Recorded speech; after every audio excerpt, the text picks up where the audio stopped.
ตัวดำเนินคดีอดีตพนักงานบริษัทไปรษณีย์ลาวกู้คืนผลเสียหายได้58ตื้อกว่ากีบอีกตามวารสารกวดกาเปิดเผยให้ฮู้ว่ากระทรวงเทคโนโลยีและการสื่อสารได้จัดกองประชุมสรุปเวียกงานกวดกาประจำปี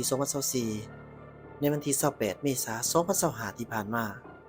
กระทรวงเทคโนโลยีและการสื่อสารได้จัดกองประชุมสรุปเวียกงานกวดกาประจำปี 2024 ขึ้น โดยการเป็นประธานร่วมของสหายปอสันติสุข สมมาลาวงศ์รองเลขาคณะบริหารงานพรรคกระทรวง ประธานคณะกวดกาพรรคกระทรวงรองรัฐมนตรีกระทรวงเทคโนโลยีและการสื่อสาร และสหายไส้ค่ำอุ่นมิไส้คณะบริหารงานพรรครองประธานคณะกวดกาศูนย์กลางพรรคองค์การกวดกาแห่งรัฐและห้องหัวหน้าองค์การต้านการสราดบังหลวงขันศูนย์กลางมีสหายกรรมการบริหารงานพรรคกระทรวงเลขาคณะพรรคหากฐานเลขาคณะหัวหน่วยพรรคหากฐานบรรณาก้มเทียบเท่าอ้อมขามกระทรวงและภาคส่วนเกี่ยวข้องเขารวมทั้งหมดจำนวน83สหายในนั้นยิ่ง28สหายในกองประชุมสหายนางสุภาลักษณ์ศรีลาเพชรรองประธานคณะกวดกาพรรคกระทรวงเลขาหน่วยพรรคหากฐานกรมรักษาการหัวหน้ากรมกวดกาได้ขึ้นผ่านห้างบทสรุปการเคลื่อนไหวเวียกงานกวดกาประจำปี 2024 โดยได้ยกให้เห็นผลงานที่หยาดมาได้ของคณะกวดกาพรรคกระทรวงในระยะ1 ปีที่ผ่านมาโดยเฉพาะแมนเวียกงานคนขั้วสร้างปรับปรุงและเผยแผ่นิติกรรมเวียกงาน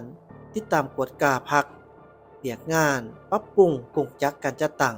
และบำรุงก่อสร้างพนักงานกวดกาเวียกงานกวดการัฐและแก้ไขผลการกวดกาเฉพาะในปี 2024 ผ่านมาคณะกวดกาพรรคกระทรวงได้ติดตามกวดกาจำนวน38เป้าหมายติดตามกวดกาการจัดตั้งปฏิบัติโครงการลงทุนของรัฐจำนวน8โครงการในนั้นสำเร็จไปตามแผนจำนวน7โครงการสำเร็จลงติดตามสุกโยการเก็บกู้หนี้สินคืน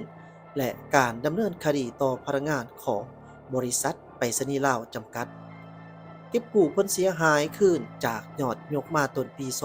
2024 จำนวน58ตื้อ452ล้าน6,411กีบพร้อมเดียวกันก็ได้สำเร็จค้นคว้ากวดกาคืนตัวเลขหนี้สินของอดีตพนักงานบริษัทรัฐวิสาหกิจไปรษณีย์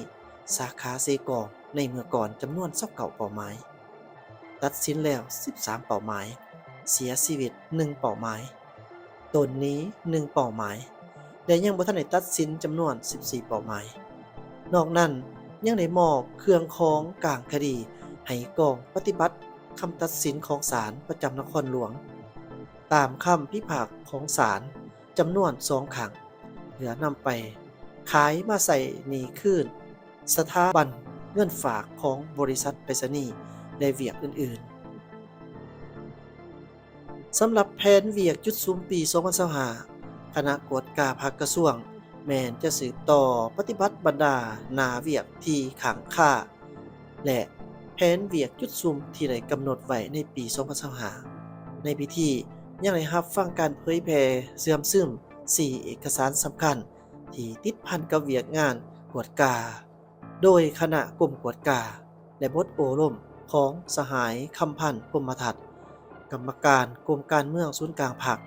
คณะเลขาธิการศูนย์กลางพรรคประธานคณะกวดกาศูนย์กลางพรรคองค์การกวดกาแห่งรัฐและหัวหน้าองค์การต้านการสอราดบังหลวงขันศูนย์กลางต่อกองประชุมสรุปเวียกงานกวดกาทั่วประเทศประจำปี 2024 ในตอนท้ายสหายปอสันติสุข สิมมาลาวงศ์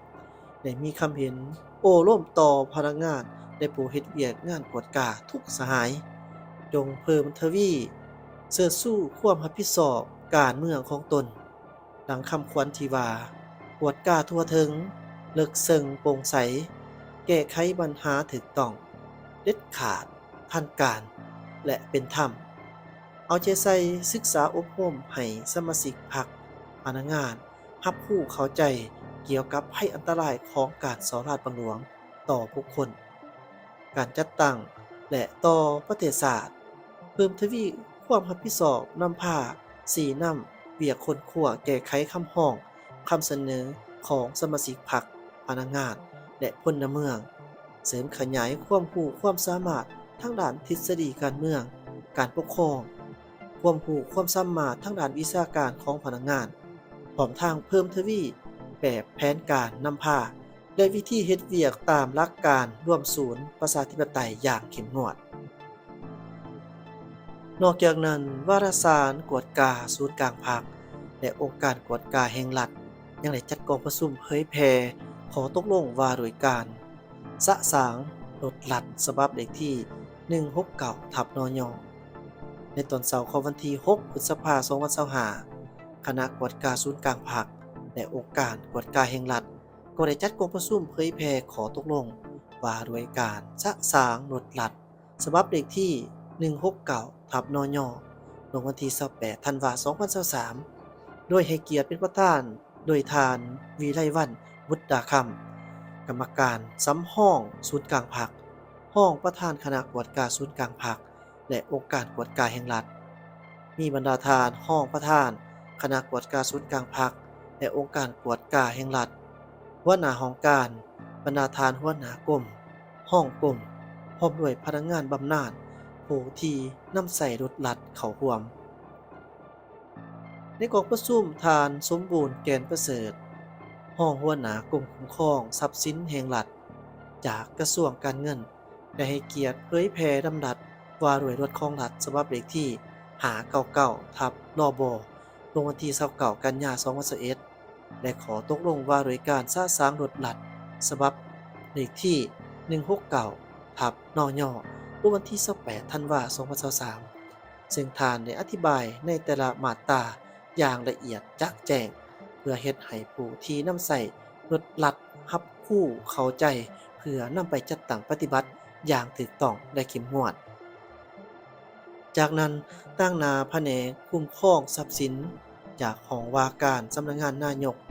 ก็ได้ให้เกียรติเผยแพร่แจ้งการฉบับเลขที่487/หสนยลงวันที่21มีนาคม2025เกี่ยวกับการจัดตั้งปฏิบัติลำดับ599/ลบขอตกลงเลขที่169/นยและคำแนะนำเลขที่02/หสนยเกี่ยวกับการจัดตั้งปฏิบัติลำดับว่าด้วยรถของรัฐฉบับเลขที่599/ลบเฉพาะรถประจำตำแหน่งการนำระดับสูงประเภท1-4ภายหลังที่ได้รับฟังการเผยแพร่เอกสารแล้วผู้เข้าร่วมกองประชุมก็ได้ประกอบความเห็นและเจาะจิ้มบางปัญหาที่ยังบ่ละเอียดชัดแจ้งพร้อมเดียวกันนั้นก็ได้มีการชี้แจงไปแต่ละข้อเจาะจิ้มเติมอีก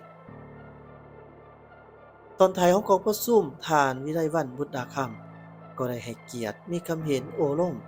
ซึ่งทานได้เน้นให้คณะรับผิดชอบขององค์การกวดกาแห่งรัฐรีบร้อนประสานงานและปฏิบัติตามระเบียบกฎหมายอย่างเข้มงวดสวมใส่เก็บกำข้อมูลและแก้ไขรถลัดที่ยังบ่มีข้อมูลละเอียดชัดแจ้งรีบร้อนเก็บกำเอกสารส่งให้ภาคส่วนที่เกี่ยวข้องตามกำหนดเวลาภายหลังได้ข้อมูลครบถ้วนให้รายงานคณะประจำก่อนส่งให้ภาคส่วนที่เกี่ยวข้องตามขั้นตอนประสานสมทบกับภาคส่วนที่เกี่ยวข้องเพื่อดำเนินตามขั้นตอนต่างๆให้ไปตามกำหนดเวลาเสนอให้พนักงานบำนาญผู้ที่นำใส่รถของรัฐพร้อมกันปฏิบัติให้ปรากฏผลเป็นจริงตามระดับขาดหมายให้รีบร้อนประกอบแบบฟอร์มให้สำเร็จและส่งคืนห้องการอย่างหีบด่วนขอขอบใจวารสารกวดกา